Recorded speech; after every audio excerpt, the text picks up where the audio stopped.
What is good, all of our listeners and viewers? Welcome back to another episode of Games and Groceries. My name is Adam. And I'm Liz. And you get to see my hairline now. Woo! We're here with episode 114, where we're going to be talking about, hey, we're just customers in the games industry. But first, we've got some segments for you. Yes, we do.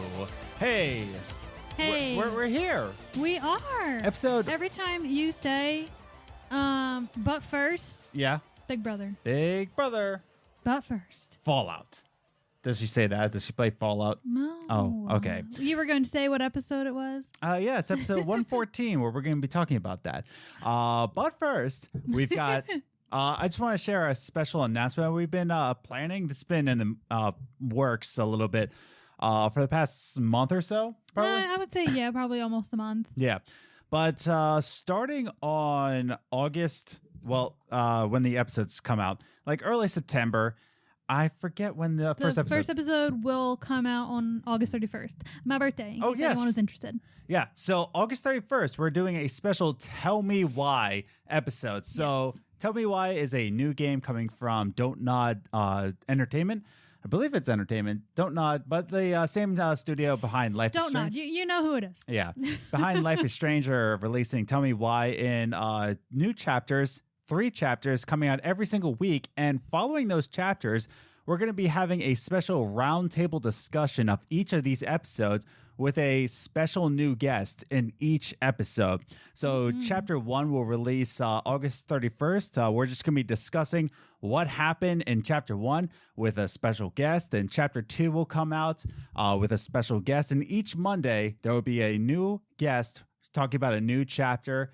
I'm very excited about it, but yeah, we got a new theme song in the works for it. But yeah. It's like special episodes. So there's not going to be movie minutes. There's not going to be top 3 gaming news. It's just going to be talking about it. Tell Me Why roundtable discussion. Yes. So I'm very excited for our guests. I'm going to be announcing the lineup on Tuesday. So you're going to get to see who's going to be guest starring for chapter 1, who's going to be chapter 2, and chapter 3. I'm very excited for all 3 of them, to be honest with you. They're really good guests. But yeah, so look forward to that. Like I said, announcing the lineup on Tuesday, but the first episode will drop on August 31st, which is Liz's birthday. Yay, 27. So I feel like it should be older. Yeah, I should be younger, but maybe we can meet in the middle and we'll be the same age. Wow. But keep your eyes posted for that. But yeah, very, very excited for that. Just want to give you an announcement. But like I said, the lineup will be dropped on Tuesday. But yeah, we're here for Games and Groceries. It's just us this week. Next week, we have another guest. Very excited for that guest as well. I'm not going to say it. I'm not going to say who the guest is. Don't do it. Fight the urge. I will. Don't. No, I'm like daring you to not do it. Okay. But yeah, it's just us today. And by the way, hi, everybody who's listening, who's new. We've gotten a surge of new listeners. We have. Welcome to the family. Yeah. So going on our podcast analytics, we skyrocketed about 3 times the amount of our other peaks. So I'm like, hi, how are we doing? But yeah, welcome to the show. Yeah. I hope you're enjoying the episodes. I hope you're enjoying our backlog. So, but if you're here for us, yeah, hi, how you doing? Yeah. Thank you. But yeah, so let's get the show rolling because you're here for the show. But yeah, so we just remind everybody that we're on social media. We're on Twitter at Gaming Groceries, or you can follow us on individually. I'm at Ace the Grocer. And I'm at Journey First. And you can follow us on Instagram, Games and Groceries, all one word, where you can see some behind the scene photos, you know, some stories I'll share on your little story feed, as well as some questions I'll ask you. I want to get your opinion. We have the topics, and I just want to get you in on the discussion. You can follow us on Twitter, Instagram, and Facebook. You can follow us on Facebook there, and I will ask you questions about the certain topic that we're going to ask. And yeah, go for it. I want to hear your responses and bring in the discussion. Yeah. We also have a website, gamesandgroceries.com, where you can listen to all the podcasts from the website, as well as you can find out where you can listen to the audio versions of the website, as well as some articles I've written in the past. And if you're watching us on YouTube, hi, how you doing? You're doing good. Anyway, why? Definitely hit that subscribe and the notification bell, as well as giving a like and a share if you enjoy the episode through and through. Just helps out the channel a lot. And if you're listening to us on iTunes or any others that you can subscribe to, definitely subscribe to us on there. And finally, leave us a review over on Podchaser. The link is in the description down below. So with all that said and done, let's just get right into the show with our first segment. Movie Minutes. Movie Minutes is a segment that we talk about the movies that we watched in the past week, whether it be on Hulu, Netflix, Amazon Prime, not really in theaters in this point in time, and we like to give you a recommendation or not a recommendation. We have a 5-point system here on Games and Groceries where we have a avoid, pass, enjoyable, solid, and perfect for us. So, this week's movie minutes comes from Netflix, and I wanted to watch this movie because Cheapy D from the CAGcast would not shut up about this movie because he hated it so much, but Wombat thought it was okay, and Shipwreck had no opinions, but it's The Old Guard over on Netflix. Hooray, everybody. It's found on Netflix. It's The Old Guard. It came out a couple weeks ago, I think, a few weeks ago. But Chibi said that it was horrible, and I wanted to talk about it. So, opening thoughts, go. Well, when we were watching, you told me where Cheapy turned it off. I was like, that was like the best, like the most epic part. He's like, nah. And you're like, what? Why? I really enjoyed this movie. I am not you. I mean, I do enjoy these movies. They're just not my like go-to, and I'm like want to go in to watch a movie. But I always enjoy them so much because I love like big intense scenes. It's like mildly action. It's not like super action movie, but I really enjoyed it. I really like the story, and I like the way it leaves us off. Yeah, because it makes me excited. So this is a very lore-heavy movie. It's lore-heavy. And in the beginning, it's a lot like a sci-fi film with the amount of lore it tries to give you, but it's paced in the same way as an 80s action film. Like the same way, like the very beginning, I'm reminiscing to like Commando and other 80s movies that I'm just blanking on. The one with Stallone and Antonio Banderas, and I can't remember the name of that. But it's paced like that, an old 80s action movie. Later on, it gets a different kind of pacing, and I'll talk about that in a little bit, but it's very lore heavy. Yes, and I thought it was very interesting because I remember, so it's one of those movies that it like starts with, the end, but then that scene came earlier than I expected, and I was like, wait, so what happens now? Yeah. And what happened? I was like, that's awesome. I loved it. Jeez. Now, continue with my notes. I feel like as the movie starts to progress and you start to hear the soundtrack is oddly chosen. It's not normal. It's not normal, and I started to enjoy it, and then I hear the soundtrack, and then I see where the lore is going, and I'm like, oh, this is set up like a young adult movie, or like a young adult series you'll see on Fox Family. Fox Family. You're going way back there. Sorry about hitting the mic, but you're going way back there. What's it called now? It is now Freeform. It was Fox Family, and then it was ABC Family. Like it went to ABC Family when we were like 12. So it's set up like a Freeform or a CW show where it's a young adult series, and I didn't really feel connected to the characters. I didn't feel like I cared. See, for me, I didn't think it felt like that. I think you were right. The music matches a Freeform movie, but that's like the type of music they would put on like a drama scene like an intense scene. But the movie itself, without that soundtrack, I don't think feels like a Freeform. Like the whole series, just like I saw where it was going, and it's like love is in the air, and you know what I'm talking about. I'm not trying to spoil it, but there is a love interest, and just like the way the love interests are kind of set into it, where they're like, he's my everything. I will never live without him, and blah blah blah blah blah. Like it's set up. I can't even fight with you without spoiling the movie. That's what I mean. That's not fair. That's not fair. No, I can't fight with you because I don't want to spoil anything. That's not fair. It's set up like that, and it's just like the way the lore is. It's not set up like a real sci-fi movie. It's set up like a Vampire Diaries kind of lore. I'm okay with that. And that's what I mean. loved Vampire Diaries. But that's your thing. And then like the movie progresses, and I'm like, oh, I understand why Cheapy but didn't I like wouldn't this. call this a girly movie. I'm not saying it's girly But to yes, like when it. I think young adult, I think girly. Like vampire. You said Well, Vampire Diaries. That's it's your fault that you're all about gender roles. But here, Oh my God, me, you're such an I'm a idiot. progressive third eye open. I can't- Don't close my third eye. See, the cops are coming after you. But yeah, so it's sort of kind of like a young adults feeling like that, like a CW. Wow, there's a lot of cops outside. Look what you did. Look what you did. And in the end, I didn't feel like I was on the edge of my seats. I didn't really care about the characters. It just felt like something like a Vampire Diaries or a Supernatural, I where love it's Supernatural. where it's like I'm not really committed to the characters, and it's all about like how you feel about them, and all about family and tightness. And Adam's a heartless person. I don't have a soul. We discussed this when we told everyone that you don't like anything Disney. Yeah, I Except by the way, Star I Wars. hate Disney. I don't like it, but So like there you go. so again, we discussed this on two different perspectives, whether you would like it or not. If you listen to our movie minutes and you relate more to me or you relate more to Liz, that's where we go with this. But going into our final rankings out of avoid, pass, enjoyable, solid, and perfect for us, what would you give it? I gave it a solid.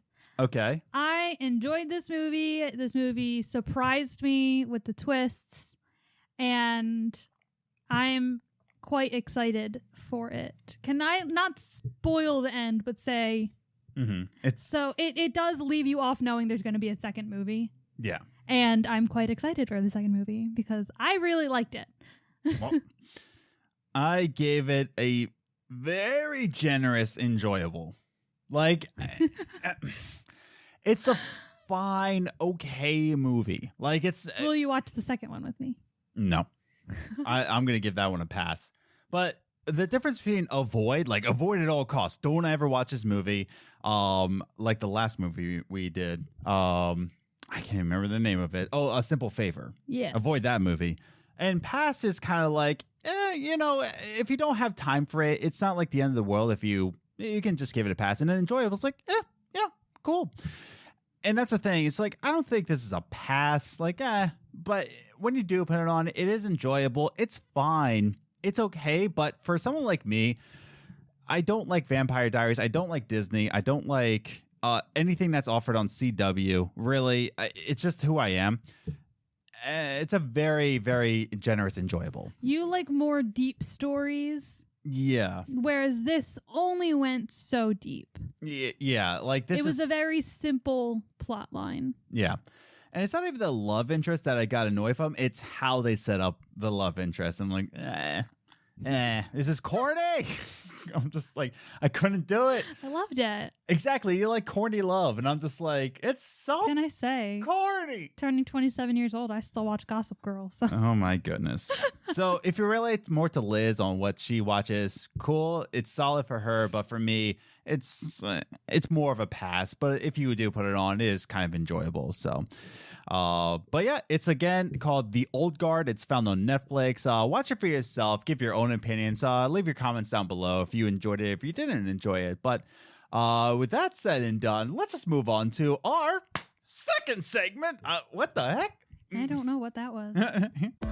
Top 3 Gaming News. The top 3 gaming news is the gaming news that we saw in the past week, and we like to rank it 3, 2, 1, just to give you a condensed version of what's going on in the gaming industry. We're here with our business twins Oh, no. on the No. little PowerPoint, but here we are. Top 3 gaming news. Hi, business twins. No, I'm covering them. You can't see them. Business twins. Let's go on to our number 3 gaming news, and it's about Halo Infinite and how it's going to be the best game ever after it was delayed. Yes, Halo Infinite has been delayed into 2021. I don't believe it's hit a follow-up date. But yeah, 343 Industries, they decided the best way to do everything is to delay it. And this was after the massive, let's just say, feedback for the Halo Infinite gameplay and how it was kind of not that great.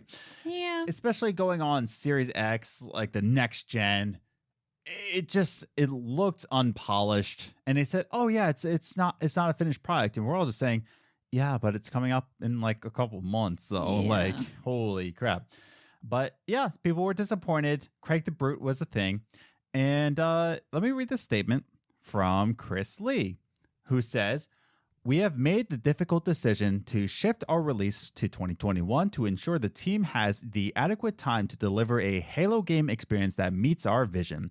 The decision to shift our release is the result of multiple factors that have been contributed to development challenges, including the ongoing COVID-related impacts affecting us all this year.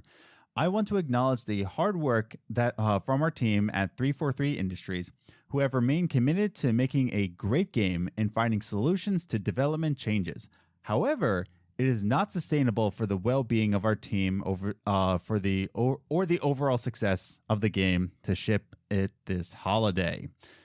So, what he's saying is that's what he actually said. That has to be the most what was I gonna say? Like the best way. Like it's not even a PR stunt. It's just saying like, hey, COVID kind of like screwed us over. Yeah. Like it's screwing everybody over. Yeah. We're looking for the well-being of our own team here, and we need the adequate time. Yeah. We're just saying 2021.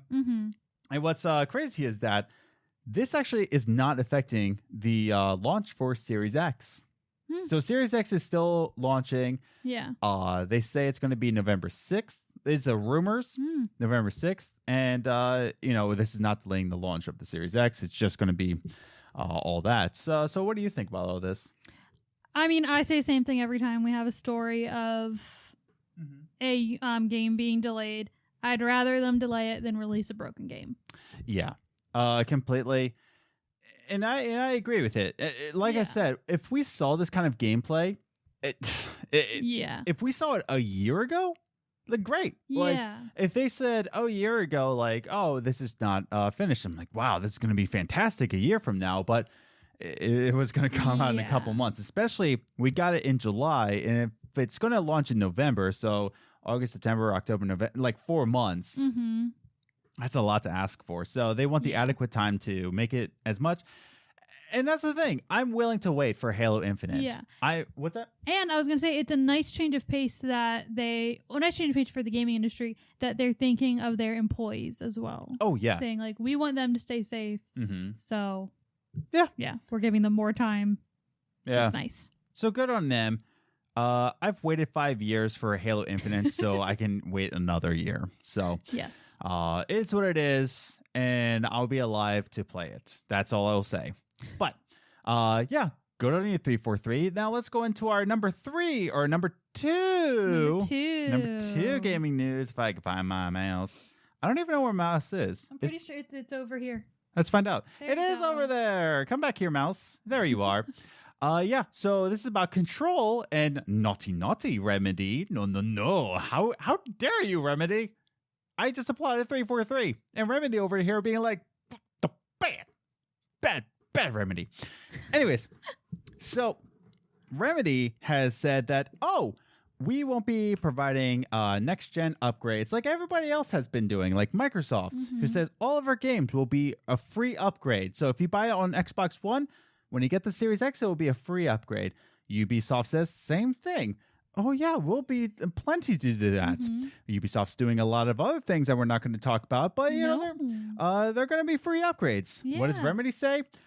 Yeah, we'll upgrade you if you buy the Ultimate Edition. Which is how much? Well, let me read this quote right here. It's not a bad price, but let me read this quote right here. Okay. So, a new Ultimate Edition of the Control game has been announced for all platforms, including the PS5 and Series X, and is set to cost $39.99. Okay, $39.99, so $40.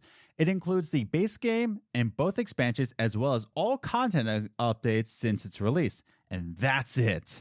And I love how it says, "and that's it." Like that. That's pretty much what they do. Yeah. I love this article. But yeah, so the only way that you're going to get a free upgrade to the next gen system is if you buy the Ultimate Edition. So if you already had the standard version of Control, no. It's so weird, That is weird. right? So obviously they have the ability to Yeah. upgrade you. They'll say like, yeah, we can give it to you. It's the same game. Mm-hmm. It's the base game, just with all its DLCs and updates. Yeah. So if you can update the base game to PS5, why aren't you updating the base game? Yeah. That's just, it's greedy. Yeah, It's just more greedy. it is. Like it really is. It's just weird because here's the thing. For me personally, I still haven't played Control. I still want to. Mm-hmm. And that price point of $40 is pretty enticing to me to get the base game, all the DLC, Yeah. all the updates. That's enticing to me, and I get the upgrade to Series X. So I'm like, oh, that's good for me Yeah. personally, Yeah. because I really want to play this game Mhm. because I love Alan Wake, and I liked Quantum Break, but I really wanted to play Control because Mhm. it was up for Game of the Year. Yeah. And $40 for all of it, that's great. But people who played it like since launch day and love the Mhm. game and want to like have the upgrade to Series X or PS5, Yeah. screw you. Yeah. Screw you for being around for day one. Yeah. We're only here for the new players. So if you already have the standard edition, you can't buy the ultimate edition and get Well, it? you can. Okay. So like with ultimate editions in games, I think you can do this, but let's say I have the base game of, Mhm. I don't know, off the top of my head, I don't know, NBA 2K, I don't know. And if I were to buy the gold edition, Yeah. then that would just upgrade my base game. So it Okay. kind of like reverted. Okay. But you still have to pay full price for the ultimate edition. Right. That's why you always Gotcha. like wait for sales. Gotcha. Like for Rainbow Six Siege, I've been waiting for like a good sale in like the gold edition. Yeah. So I can get all the characters. But yeah, so it's just funky Yeah. the way this is happening. Yeah. So yeah, you can technically have a free upgrade if you buy it, but it's not a free upgrade because you paid $40 Yeah. for it. Right? And it's very odd because everybody else is giving a free upgrade and Mhm. Remedy is deciding to do this. Yeah. And Remedy has had a pretty good rap report, Yeah. you know? Well, they're fixing that now. Yeah. So I really don't know how to feel about this. Yeah. You know, Maybe they'll change their mind down the road. maybe. It's 4 months away. You That's know, what I- well, that's what 3 I months mean. away now. Well, that's what I mean. Maybe they'll change their mind when they realize that no one else is making you pay Mhm. for an upgrade. Oopsie dinkles. Here we go. But yeah, kind of Yeah. weird. I hope they change their minds, but that's a stupid decision. Great for me. For me Yeah, it personally, works for you. it does work for me. But for everybody else, wow, it's like a big screw you. Yeah. But let's move on to another screw you where very interesting story. Fortnite is no longer on the Apple iOS. Oh. It's not on Apple stores. Now, I'm not going to make a video on this in terms of the discussion because one, I don't play a lot of Fortnite. Yeah. I don't really play mobile games.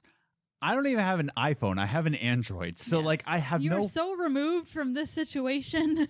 I'm so removed from it, but it's still an interesting and very Yeah. important debate to have. Mm-hmm. And this is going to be a very good case. So, if you don't know, Apple has removed Fortnite from the iPhone store. It Mhm. removed it because what they did, what Epic Games did, who develops Fortnite, they upped the prices of V-Bucks, or they kind of messed with the prices a little bit Mm-hmm. to what they said, what Epic Games said is saying Mhm. like, yeah, to compete against the Apple Store fees. So to be on the Apple Mm. Store, you have a lot of fees, and Yeah. they said to pay for that, we have to kind of change around the prices. V-Bucks just for Apple. Right. Gotcha. And because they did that, Apple's like, oh, no, there's a violation, so we're going to take it off. It's so dumb. How are they not allowed to do that? You're charging them money, so therefore they need to make more money. So this is a statement from Apple about Epic removing Epic from the App Store, saying today Epic Games took the unfortunate step. I love how they phrase it. The unfortunate step. Okay, let me start over. Today, Epic Games took the unfortunate step of violating the App Store guidelines that are applied equally to every developer and designed to keep the store safe for our users. As a result, their Fortnite app has been removed from the store. Epic enabled a feature in its app which was not reviewed or approved by Apple, and they did so with the express intent of violating the App Store guidelines regarding in-app payments that apply to every developer who sells digital goods or services. So Epic is now suing Apple. They're suing Apple because of anti-competitive behavior. And I have this quote written down. And stating that they are blocking and stifling competitive innovation. And now Epic has now permanently reduced V-Buck prices by 20% permanently. So, I actually should get on that, actually. Hold on. Because I've been wanting to get the season pass, but now it's going to be 20% off. So that's a clean $2 for Adam. But yeah, so they're permanently going away with the V-Bucks. And now this whole suit is pursuing. Now, I think this is an important case for mobile developers. Yeah. And this is an important case for Apple to protect its users. But in the end, this is going to end up like a Tiger King episode. No one wins. Everybody is the enemy here. Yeah. It's so weird. What do you think? It's so strange. Like, I actually just learned a lot more about mobile stores, like the fees they have to pay. I didn't know they had to like have a contract of what they can and can't do in the app. Yeah. Like, I didn't know that. I thought you just you have it on there. No, there's fees attached. I mean, it's like any other store. Well, I mean, of course there's fees and stuff, but I didn't know like there's a contract that like Apple has to review and approve of like what they can change in their game. Yep. Like, that's so strange, and it's like, it's their game. You're charging them astronomical fees to be on there. How do you expect them to pay for it? Yeah. Like, they have to charge people something. It is very odd. I don't understand what we're going to get out of this. I don't know if Epic's going to win because Apple's such a huge company. Yeah. And by the time this episode comes out, the whole story could be just blown out of proportion. Yeah. I don't know if by the weekend it will be out of proportion, but it's so crazy to think that we could be marking a history in gaming industry, more specifically in the mobile gaming industry. Yeah. I have no foot in the race for that because your boy will never play a mobile game. Adam, you played Pokemon Go for a very long time. Shut up, Adam. Anyways, but also Fallout game. Oh, yes, you did. I was obsessed with that. That was, yes. Fallout Shelter. Yeah, that was dangerous. Also, The Simpsons. And you did have a good... You played some of those, like, you played Candy Crush a little bit. I did play Candy Crush. And you used to play Scrabble. Okay, never mind. With your cousin. Anyways, I will never play a mobile game ever again. Miss Farmville. Hey, quiet. You're going to say my secrets. Anyways. But yeah, so that's pretty much my take on it. It's going to be an important case for everybody, but in terms of Epic versus Apple, it's just who are you going to root for? Because Epic's, I like what Jim Sterling said on his video, that neither one is going to be the hero in the end. It's just going to be a fight for billions of dollars. Yeah. Like, that's what it is. But I think it's still going to affect indie developers on the mobile games. I still haven't played Donut County, and I know Dan from the Story Ever Played, he recommended it. So, and that's a mobile game. And also Florence, but it's going to affect games like that. Oh, yeah. Maybe in a positive way. But I think this is still an important case in gaming, the gaming industry. So, but yeah. So that's our 3 gaming news about Halo Infinite. It's being delayed to 2021. Do you think this is going to affect the launch of Series X in terms of sales?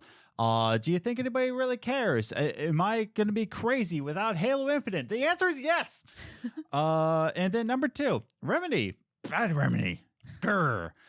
Control won't be a free upgrade. Blah, blah, blah. Whatever. Who cares? I care because I don't know. But do you care? Write in comments down below. And Apple is removing Fortnite, and Epic is suing Apple back, and blah, blah, blah. What do you think about that suit? Is it important? Do you think you won't care? Is Jim Sterling right that there won't be a winner after all of this? Write your comments down below. So that's our top 3 gaming news. I think it's time to go into the discussion. I think so. With our final segment. Coffee time. Every single week here on the Games Groceries podcast, we like to have a little discussion about the gaming industry, whether it be about female gamers or game preservation. We like to talk about it and so much more for the next half hour or so. No guest this week. We just went a little tiny break. Just for us. And also the guest said that, can I do it in the next show? And I was like, fine. Yeah. Whatever. Yeah. But, we haven't had just me and you. In a little bit. Mm-hmm. And also, I like having a little bit of breaks from guests, not because, the guests are a lot, but I want to give time just to get to know the guests. And I don't want to be like week after week, like, okay, you're done. Go back. Yeah. You're done. But I like having time just, getting to know the guests, having some, a week, just like following up with them and then having a little conversation with them. But but that's something I'll talk about on What's the Biz, our other podcast. Yeah. It's linked down below if you want to check that out, What's the Biz. But yeah, so this week we're going to be talking about we're just consumers. We're just customers in the gaming industry. So I think my first point that I want to bring up is why is it difficult to think of video games as a business? I think because it's another art form. It's another way that people share stories and their passions, and like it's just like books and movies where people are passionate in writing these stories and sharing them with the world and putting their soul into them. And it being a business makes it difficult because it's your passion, but is your passion making money? Yeah, that's the thing. Is that you can turn anything to a business, but I think what hurts more about video games, like trying to think of them as a business or even a business transaction, is because we feel connected to it, right? With a movie, we're feeling connected to the actors, but within video games, we're immersed in the story. We're part of the story. We affect the story. We are constantly choosing ways that we can determine where the story goes, And so when we think about like, oh, it's a business transaction, and yet we're involved in the story. If you play story games, which most of our listeners do, but even multiplayer, that's a good way to hang out with friends. Someday I want to make a video on how The Division saved my life. And that's a video that I want to do, when we hit, I don't know, 1 million subs sometime. But yeah, I think that's why it's kind of difficult, at least for me. Do you agree with that or no? With what? What I just said. Yeah, but like what part of... Just like... What'd you say? With what part of what you said? That we're part of the story and that's why it's so bad. Oh. I thought you were just like glossy-eyed, like, yeah. I've been doing very well up to this point in hiding that I was tired. I know. It was just perfect. I give this long, very... Well, that's the problem. It was long. Very personal answer. You're like, what was that? No, I heard what you said. I didn't know like what part you wanted my opinion on. Do you agree that it's hard to think of it as a business because we feel connected with the story? I think so. It's like, it's strange because like you said, it is this very... Stop laughing at me. I'm just the ways that like, with what? But no, like you said, with movies, we're very connected to it. Like that's why the movie industry isn't always doesn't feel as much as a business, because it is more fans. But I think the difference between the two is that we don't pay as much money to go see a movie or even buy a movie. Yeah. We pay a lot of money for video games. So that's why I feel like it feels more like a business because of the amount of money we pay, that it starts to be more about the money than the fan base. Like they don't say, oh, some people, I'm not going to say that. Some people, they do think of the fans like, oh, we do it for the fans. But it's still a lot about the money in the gaming industry. Whereas movies, they know someone's going to watch it. Yeah, and I think the movie industry is very vital into bringing in money because there's a lot of investors. There's still investors in video games, but investing into a movie is a lot more prominent, and you've got a lot more investors in that because the movie industry is so much older, and they know they can make money off of That's it. what I mean. Like, they know someone's going to go watch this movie. Right. Someone's going to like it, and they'll pay for it. Yeah, I mean, look at some of the movies that Dwayne the Rock Johnson is in. Yeah. It's like someone's put Someone's watching those movies. Exactly. Anything that Dwayne the Rock Johnson is on, or even Kevin Hart, it's making dough. Yeah. But and I guess that goes into my second point, or my second question, is that why is it so important to understand that we're just customers? It's difficult to think that we're just customers and that's a business transaction, but why do you think it's important? I think it's important because you have to remember that these people, the decisions they make aren't all about you.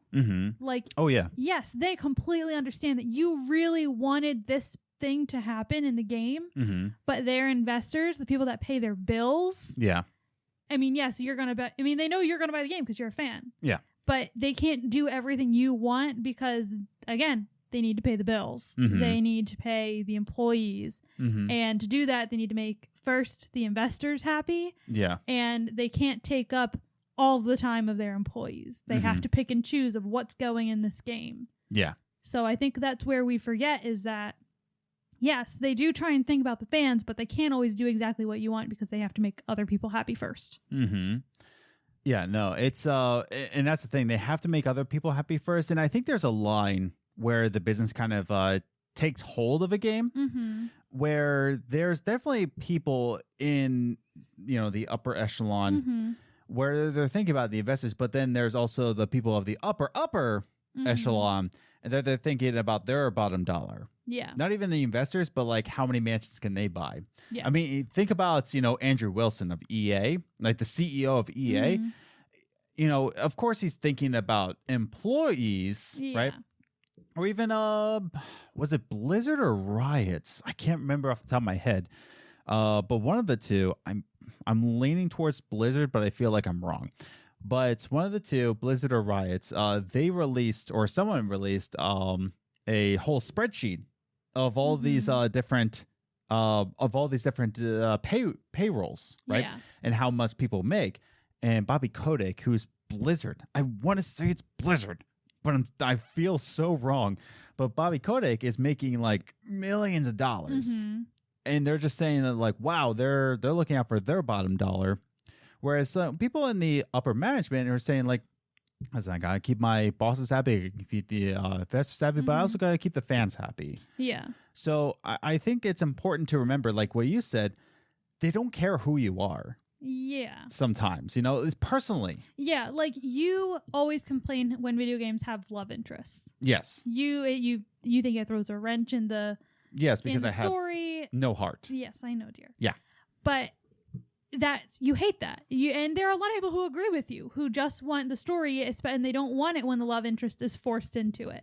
And I'm also married to this woman, and she agreed to marry me. I'm not trying to say that I'm not romantic, but I am saying I'm not romantic.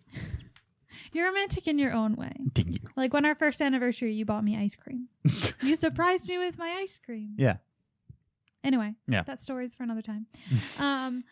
But there are people who agree with you, and I even agree, you can tell when the love interest is forced, they weren't thinking of the fans when they put that in. You can tell they didn't want that in there, but guess who did? The investors. Because they know that love interests do sell.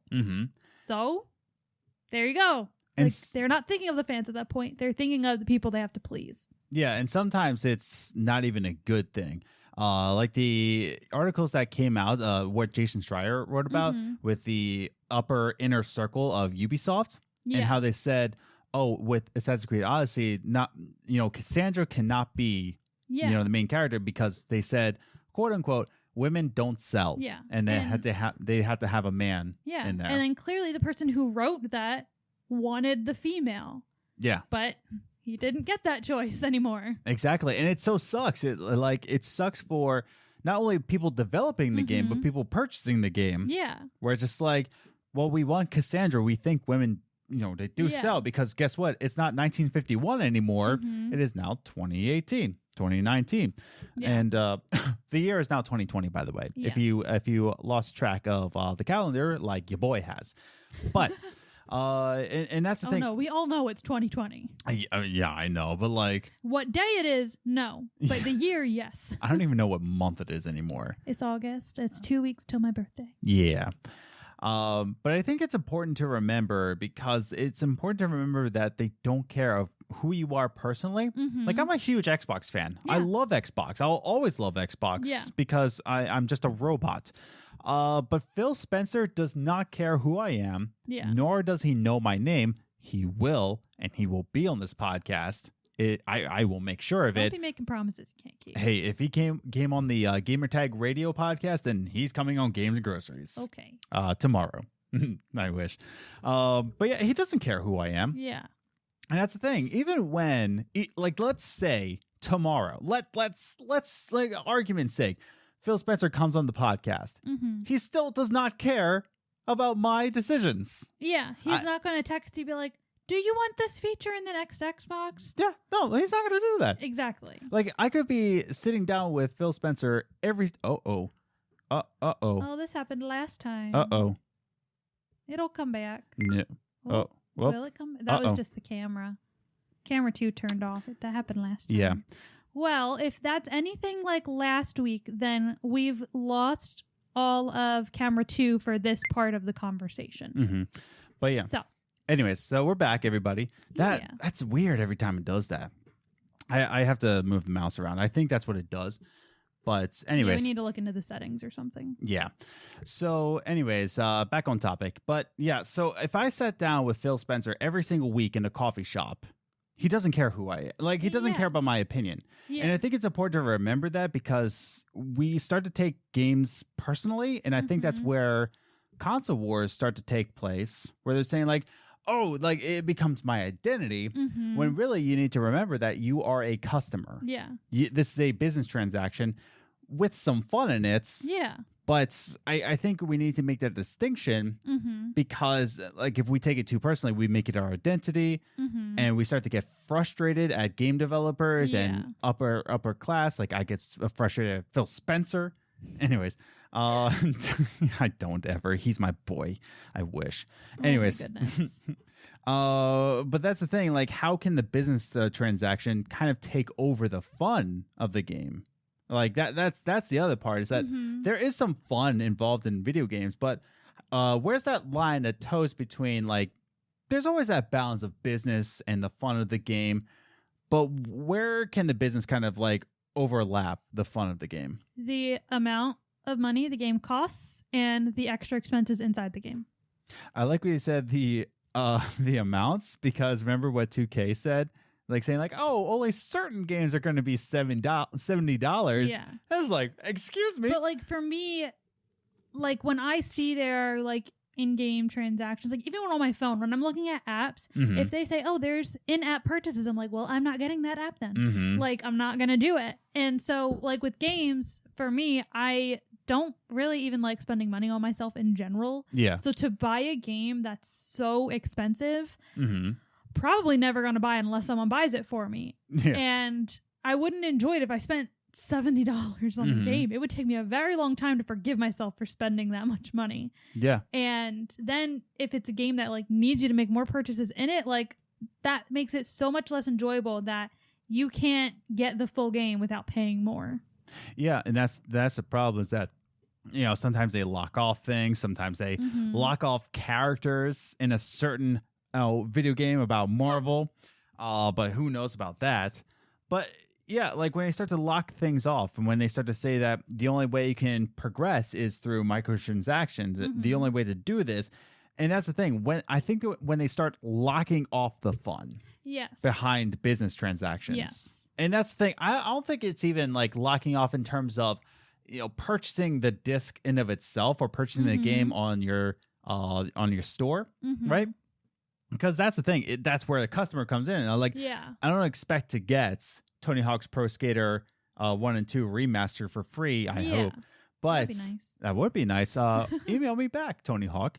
But that's the thing, is that there has to be that kind of exchange Yeah, of you business. have to pay for something. But once you get that game, and then it's just like, oh, there's more purchases Yeah. that are locked off. And I think that's where that business comes in, saying that the upper echelon are saying like, oh, nope, we need more mansions. Yeah. I don't think it's necessarily like a full management, right? Because there's people under the big management, like Randy Pitchford of oh no, I forgot, from behind Borderlands, right? I forget the Gearbox. Thank you, Adam. Good job. Yeah, thank you. High five. Dap with me. Anyways, so oh, no, I take it back now. so Randy Pitchford behind Gearbox, there's management under him. Yeah. And they're also thinking about their money. Yeah. But not as much as Randy Pitchford and not as much as people above him. Yeah. And that's the thing I think we all start to forget is that there's people above the people. Yeah. And that's the thing is that's now going lower into the spectrum, right? Going lower into the development side. Do we think that video games are all about business, or is there a struggle of love and passion behind it? Because you got to imagine like people who dream of becoming a developer and get their dream job over on at BioWare, but then they start to say like, I have a love for video games, but I have this need to... Yeah, you have to make whoever's above you happy. You have to make to sure keep that your job. You have to keep your job. You have to keep other people in their job. You have to pay them and all that fun stuff. Yeah. So I think, to me, when they first get in there, especially, I mean, yes, like when you first get in there, like you have the passion, of course. But I think the one that I thought of right away was the like writers. Yeah. Like that's their story. They came up with it. They presented it. Yeah. And now because we need to make money or it needs to be more attractive, things in your story have to change and you have to write it. Yeah. And I can't believe there's that struggle where even for them, like they have a love of writing for video games, but there's also a business transaction in there because they're paying they're signing your paycheck. Yeah. But you have this love for writing and you want to write your own thing. Yeah. And it's like... Or they buy your story and then you're not... Like, because that happens... I don't know if it happens in video games, but I know it happens in movies and TV shows. They buy your story, you get paid, and then you're done. Yeah. If they want to change it, they can, because now they own it. So then when your story finally gets presented and you see they changed like 1,000 things that don't belong. I feel like that's happened before. And I feel like I've read a story that's happened. And I can't think of it off the top of my head. Like I have been other things, but yeah, and it sucks because again, it's now a transaction. Yeah. It sucks because everything behind video games is a business. And I feel like even behind indie games, even if you get to indie games, it's still somewhat of a business because they can't just develop a game for years and then just do it for free. Yeah. And I'm talking about serious development, not just like putting a mobile game up just for free or something on Steam as kind of like a practice run. There's a lot of developers who do that. They'll put up a free game on mobile or Steam. And then in a few years, you see it on a console. Well, no. That what I was going to say is like that's like their practice game. Yeah. Like they'll develop something something silly in like a week or something and they'll just put it up there. Yeah. And that's just to get their blood flowing. But in terms of like a serious development over years and years and years, you can't expect it all to be for free. Like, let's say it's free on mobile, but there's still microtransactions because they have to make their money somewhere. Yeah. And I don't blame them. Oh, no. They have to make money. Otherwise, yeah. Yeah. Otherwise, they're not going to be very good games because they're going to have to be doing other jobs. Yeah, and that's the thing is that's the other thing. Like they have to have all their time focused on this or else they do other jobs. Yeah. Like here on the podcast, our hope and dreams is to someday do this full time so that we can give you more content. But the reason why we can't give you more content, not that we won't, but the reason why we can't give you more content, bye Lizzie. Bye. She's adjusting camera 1. But yeah, it's so that, in the end, what was it going with this? Anyways, the reason why we want to make this our full-time job is so that we can give more content. But the reason why we can't is because we work full-time jobs. Yeah. We both work 40 hours a week. And that 40 hours that we can do in that week, we can give you a lot more content. Mm-hmm. So that's why we have to think about even the podcast about video games as a business. Like, how can we get this out to more listeners? Yeah. How can we get sponsors someday and all that? And talking about YouTube ads or Google ads, right? Yeah. And a lot of people like get on something like, oh, you're a sellout. It's like, not necessarily. They're not. They just need to pay bills. They just need to pay bills. Like, that's it. Even like I like talking to Maddie about it, where Mr. Maddie plays. He doesn't really care about making the big bucks. He just wants to be comfortable. Yeah, and that's how I feel. It's just kind of like, I'm sure a lot of indie developers, like, they just want to pay their bills. And like, we don't want a mansion. We don't need all that stuff. We just want to be able to live our life. And I think that's what some indie developers just, they want to pay their bills and save up for retirement over something that they're passionate about. Yeah. And they deserve to be paid. Yeah. And it's artists, they deserve to be paid. And, we need to remember that we're customers, but we also need to remember there's some love involved, but also that it's a business transaction. Mm-hmm. So I want to read some comments over on Twitter. Okay. So over on Twitter, Instagram, Facebook, I'll ask you a question about the topic at hand. And this week I asked you, are video games more of a business than a passion? And I've got two answers for you. And one of them is from at Xian Shinra, or Absolute Prodigy. What's up, man? Yeah. And he says, to answer the question, are video games more of a business than a passion? That's like asking any creative form of media is a business or a passion. Movies, TV, cartoons, drawing, videos, YouTube, Twitch, everything. Mm-hmm. And that's exactly what it said. It's that, like, you do something creative, and it sucks that there is business as a customer. Mm-hmm. You would love to have it for free. Love it. Yeah. But the fact of the matter is that, like what you said, if there isn't a business transaction, then they have to find a job somewhere else, and that means less development time. Yeah. And so what do you think about that? No, I mean, I agree. Like, I mean, and we talked about movies, how they have to do the same thing. They have to make money. They can be a little bit more lax on it because, like we said, movies, more people are prone to purchasing and paying for than video games. But it's the same thing in every business. There's a level of passion, otherwise they wouldn't exist. But in the end, it's still a business and people need to make money. Exactly, yeah. And so then I also have an answer from at Commander Nikki. Woohoo! At Commander Nikki, when I ask, are video games more of a business than a passion? She says, it's always being talked about in the gaming industry, and she puts capitalization on industry. So yeah, it's really just a business, but it took a lot of passionate people to have it be where it is. So maybe it's a little bit of both.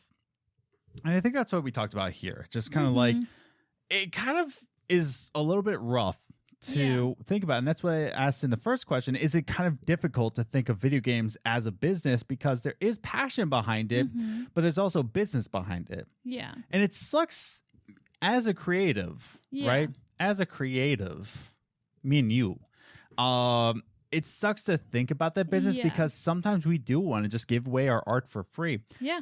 And that's what we've been doing for the past 2 years. Yes. But that's the thing. I would love to give it out for free forever. Yeah. But the fact of the matter is, I want to give more. Yeah. But I need, business to, and that's the same thing for even indie developers or any kind of game development. Is that they will love. I shouldn't speak for everybody. Yes. But people would love to just, do this just for free and not care and just get money somewhere else. But that means their time is being spent on another job, right? Nick DiPaolo, who is developing Adam's Ascending, wishlisted on Steam. But he's developing Adam's Ascending, and he works a full-time job. Yeah. He has a family to feed. He has 4 kids now? 3. 3 kids. Yeah. Okay. I remember the twins, and You thought they had another one? Yeah, when you have twins, it counts for an extra one. Twins, you see 3. Yeah. Well, I think it's all 3. It's 3 girls, so I mean, it might as well be 4. Yeah. But yeah, he has 3 kids, and he has a family to raise. Yeah. and he has to work a full-time job until Adam's Ascending becomes, his full-time, Yeah.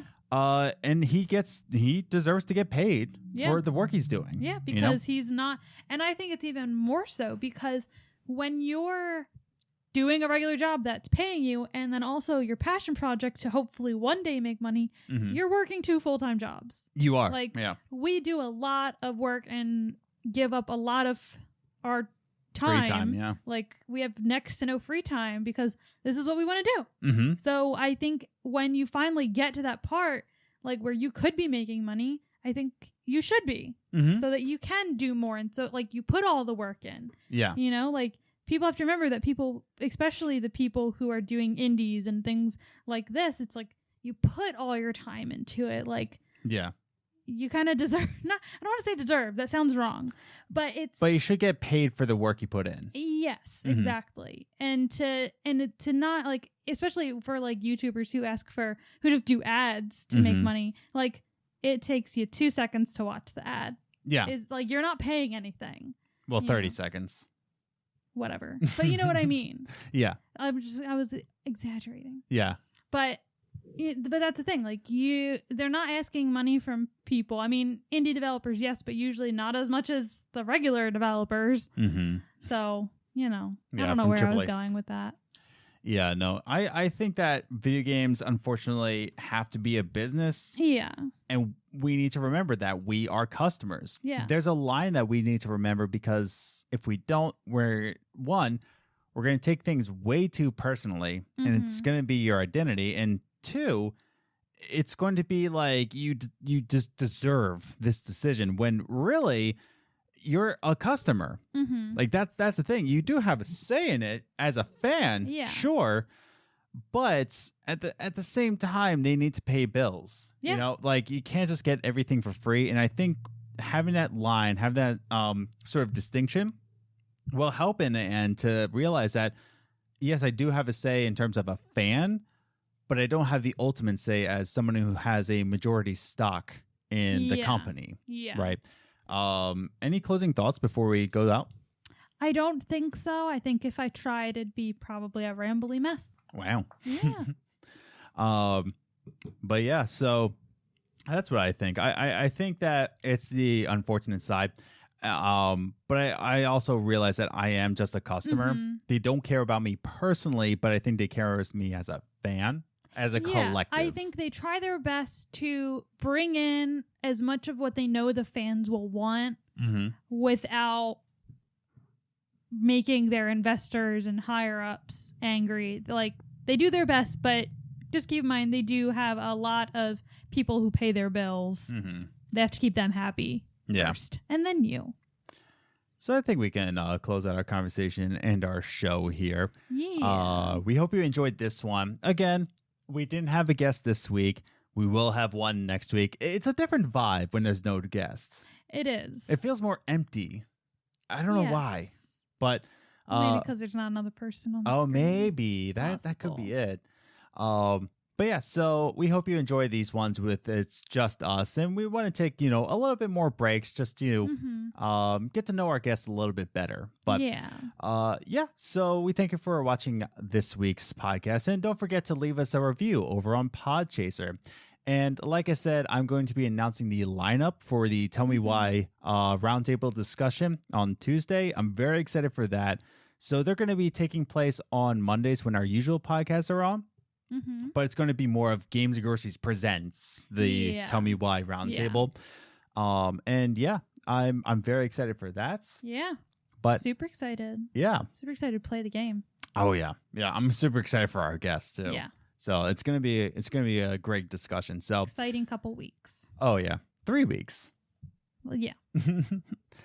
We thank you for listening to this week's episode, and don't forget to follow us on social media. On Twitter at Gaming Groceries, and on Instagram, Games Groceries, all one word, and just search for us on Facebook. We hope you have an excellent week. We hope you enjoyed this conversation, and don't forget to subscribe to the channel and on iTunes. So, with all that said and done, have a good week. Bye.